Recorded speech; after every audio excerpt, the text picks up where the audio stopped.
Bien, en avant pour un nouveau coup de cœur. Alors je dois avouer que là, je suis un peu impatient de vous le faire partager, pour une bonne raison, c'est que ce coup de cœur, quand je l'ai eu, j'ai failli détrôner le coup de cœur précédent. Alors ça se fait pas parce que les coups de cœur, voilà, je les aime, et c'est pour ça que je les partage et que j'ai envie que vous les découvriez. Mais je dois avouer que là, j'ai clairement rongé mon frein, pour pouvoir vous le partager tout simplement. Alors, quel est ce coup de cœur? Eh bien tout simplement, c'est Shibumi. Shibumi, alors déjà, à l'origine, Shibumi, c'est un roman. C'est un roman qui est dense, mais qui fait pas tant de pages que ça au final.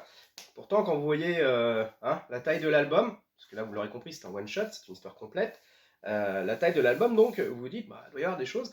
Et pourtant, voilà, il y a pas, c'est pas un roman qui fait 1200 pages, etc. Mais la transcription fait qu'on en a un sacré volume. Et je vous dis tout de suite qu'il y en aura pour votre argent. Alors, qu'est-ce qu'on retrouve derrière? Donc, au-delà de ce roman, on a deux auteurs. Deux auteurs. On a d'abord le scénariste qui a adapté, Pat Perna. Alors lui, c'est pas un débutant, hein. C'est pas la première fois qu'on le met en coup de cœur. C'est pas non plus la première fois qu'il est primé chez nous. Hein, parce qu'on se souviendra notamment, ben, j'en cite qu'un, mais il y en a d'autres. Hein, mais Karsten, qui a quand même fini meilleur album de l'année, c'était lui qui était derrière les manettes. Encore une adaptation, soit dit en passant. Après, on a Jean-Baptiste Eustache. Alors, Eustache, il est. Comment dire?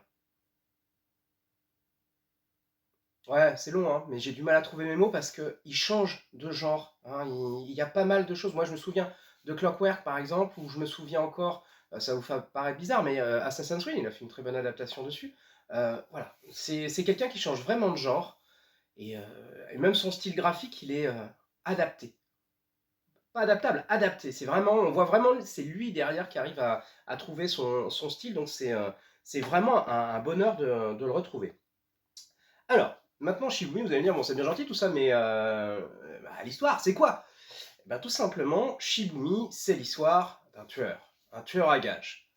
Alors, oui, tout de suite, vous imaginez le polar conventionnel. Non, alors vous oubliez tout de suite les idées préconçues, les habitudes que vous avez, les lectures que vous avez. Parce que ce qui est intéressant avec Shibumi, c'est qu'on va partir dans un polar qui va mélanger l'histoire de vie, qui va mélanger les trajectoires personnelles et les choix. Et c'est pas un hasard, parce que le personnage qu'on va suivre, au départ, quelque part, c'est notre héros. Donc ce tueur, Nikolai, pour ne rien cacher, qu'on va suivre en fait par flashback, comment il en est arrivé là, et puis surtout ce terme Shibumi, hein, l'excellence. L'excellence pas dans tous les domaines, mais sans le côté. C'est plutôt l'excellence vertueuse, pas l'excellence qui nargue, etc. Non, non, c'est l'excellence de fait. On l'est et c'est tout. Et c'est un peu ça qu'il vise. Mais voilà, c'est pas justement, c'est pas une prétention, c'est un fait. Point barre. On suit donc son histoire parce que au final, il est tellement bon que c'est quelqu'un qui a déjà pris sa retraite. Officiellement, officieusement, hein, il est retiré dans le Pays Basque, sauf que toute sa vie va être bouleversée. Enfin, bouleversée. C'est pas le genre de personnage à se laisser justement perturber par les choses. Il y a une chose à faire, il le fait. Et en l'occurrence, c'est ce qui va se passer, car on est en pleine période euh, post-Seconde Guerre mondiale, mais un peu plus loin, on est vraiment dans la recherche des cellules qui ont notamment fait les attentats au JO, etc. Et justement, la CIA est en train, alors assez bizarrement, de protéger une cellule, justement, qui justement est visée par des gens qui veulent tout simplement se venger et qui veulent assassiner justement cette fameuse cellule. Alors en temps normal, on se dit, bon, bah, ils vont les laisser faire, voire les appuyer. Non, non, justement, ils vont les protéger. Voilà, il y a un grain de sable dans la machine. Hein. Aéroport, les personnages sont là, la CIA pas loin, et ça dégomme. Sauf que bah, c'est un massacre, hein, 13 civils sur le tas. Bon, les victimes, les cibles sont éliminées, ça c'est pas le souci. Par contre, il y a des dégâts collatéraux. Le problème, c'est qu'ils en laissent une en vie.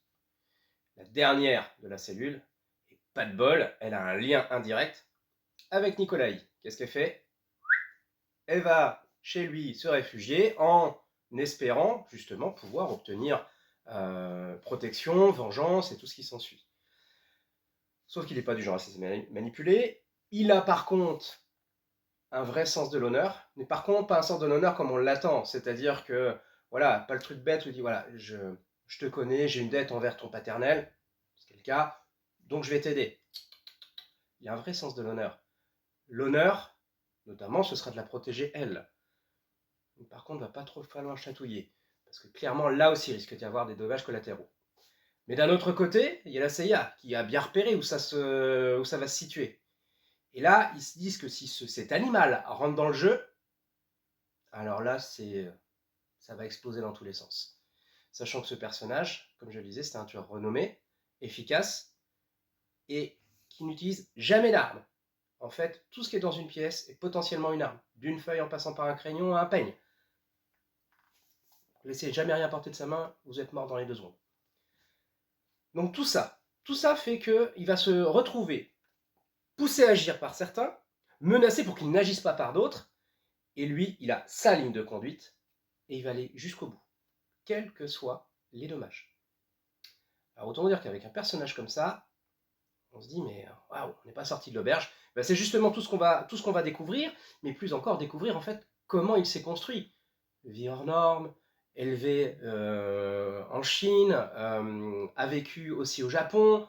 Je vous laisserai découvrir tout ça, justement, c'est ça aussi qui fait l'intérêt, tous ces flashbacks sur tout ce qu'il a vécu et qui l'a mené à ce niveau d'excellence dans son art.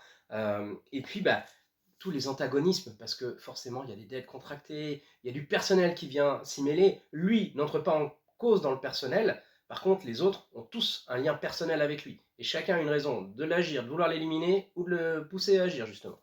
Donc, tout ça fait que on veut manipuler ce personnage, mais il n'est pas du genre à se faire manipuler. Donc, comment est-ce que tout ça va finir? Ben, c'est ce qui vous tient en haleine tout au long. Parce que vous vous demandez, mais où est-ce qu'on va aller? Qu'est-ce qui va se passer? Et puis, ben, au final, qu'est-ce que lui va prendre comme décision? Et ben, c'est tout ça qui fait le charme de Shibumi. Et franchement, moi, je ne l'ai pas lâché. Je ne l'ai pas lâché, on est vraiment au bout, on apprend plein de choses, c'est vraiment haletant, ça nous tient de bout en bout. Donc je vous conseille très très très chaudement de le lire, pardon. On est sur un très bon policier, il n'y a rien à redire, c'est vraiment, il n'y a pas de manque, c'est top. Il y a même parfois des petites pointes d'humour. Hein, vous verrez comment sont traitées les voitures par notre héros, c'est assez cocasse. Donc voilà, qu'est-ce que j'ai à dire d'autre? Ben, comme d'habitude, bonne lecture, à très vite, venez le partager, venez le découvrir. Moi je serai toujours heureux de le partager avec vous. Et puis ben, encore une fois, bravo aux auteurs. Hein, alors, à très vite, bonne lecture et à bientôt.